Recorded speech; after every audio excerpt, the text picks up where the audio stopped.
Well, I'm here back to talk about American domestic politics. Of course, here we are again. When is it ever a dull moment in the news? Right now, the Republican Party is about to pass a voter suppression bill. Don't let them fool you with the name, called the SAVE Act. It's not about saving anything. It's about voter suppression attempts to try to stop millions of people or disenfranchise millions of people from voting. And they put a bunch of loopholes in this bill. It's not just about having ID. Now, a lot of us have IDs. That's not going to be the problem. Luckily, I think still most of us have IDs, valid IDs. But there are people that have been married, had different last names, that don't match their birth certificate. So, this is really an attempt to stop a lot of women from voting. Okay, women and minorities. This is what this attempt. Women, minorities, college students, obviously because they skew Democratic. So what the Republican Party is attempting to do is they're trying to be sneaky about trying to stall and stop democracy from happening in these midterm elections because they know their power's in threat. Okay. Voter suppression tactics. Classic voter suppression tactics. Don't let them fool you into believing it's voter integrity. SAVE Act. Use all these fancy labels. Okay.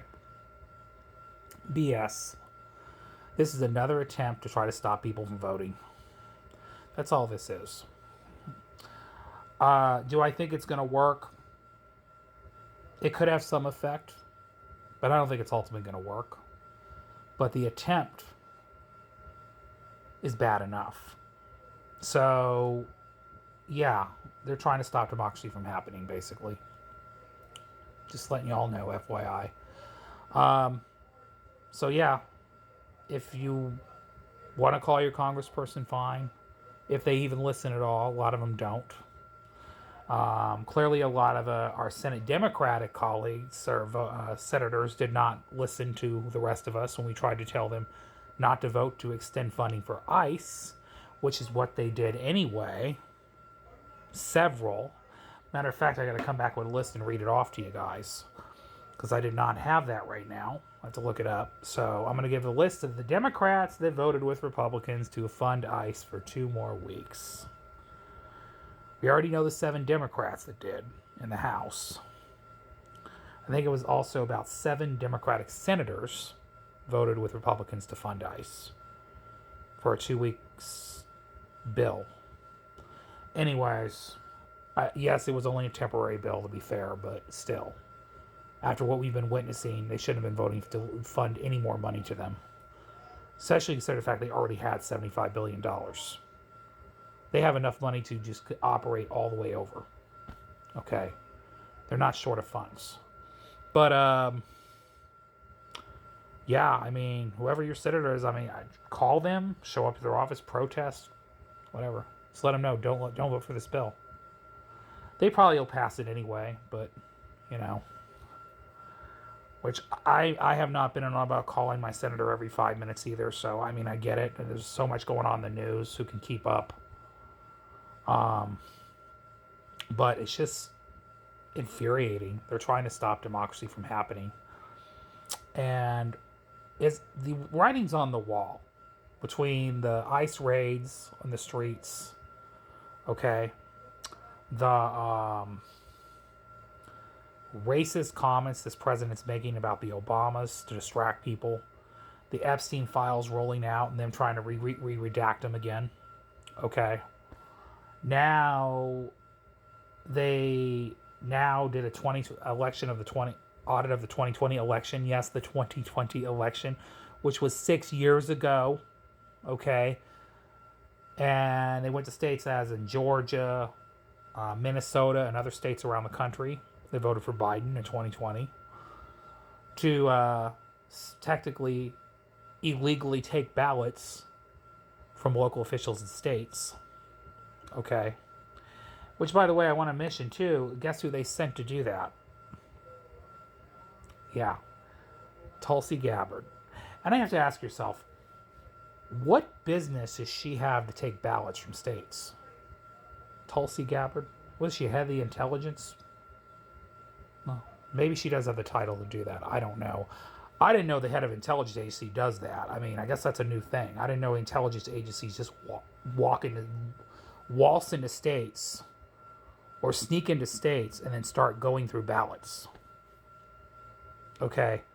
And my question to her is, what's her gain out of this? She's already basically effectively destroyed her reputation, bending the will to this guy, Trump. Mrs. Oh, everybody's so corrupt. Everybody's so corrupt. The Democratic establishment is so corrupt. Well, what about you? And what about these idiots you're representing right now that are destroying our democracy? Okay. She infuriates me more than any of these people, and I'll tell you why. Because I used to actually like her. She did the pseudo-populist game. She played a lot of people. I was willing to forgive her fundamental views in her past because I thought she actually wanted to do good for people. She talks so passionate about wanting to do things to help the environment, do stuff to end wars and fight corruption, and talk about the uniparty duopoly. And you know what? A lot of that I agreed with her on.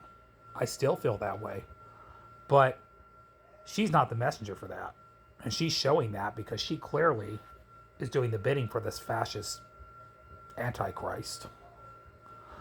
Going into states, going through all our personal ballots in states around the country because they can't trust the fact that Trump actually lost in 2020. And again, I predicted if it wasn't for the pandemic, he would have got reelected, and I think he still would have. But this guy can't get over his ego. He can't let go of the fact he lost in 2020. Why are we still rehashing the 2020 election when you already got elected again in 2024? Okay, if we want to talk about electioneering fraud, let's talk about auditing the 2024 election. Okay, because you're not so hot and popular yourself, so I don't know. It's amazing he got back in. But here's the thing. They don't want to rehash that because we might get more evidence out of that one than we did out of the 2020 election. Because the 2020 election already been proven there's been no fraud. All right. I guarantee you they're going to find more irregularities in the 2024 election, though. I can promise you that. I'm not saying I predicted who won. I'm not saying Trump didn't win, even though I have a hard time believing it, but he probably did win. That's not the point. But this 2020, rehashing the past, dude, let it go. And this is another distraction, and they want to find a way to make it harder for millions of people to vote. Because they, like everybody else, can read a darn poll and see what's going on. And they know they're about to get their butts handed to them in November of 2026. Okay.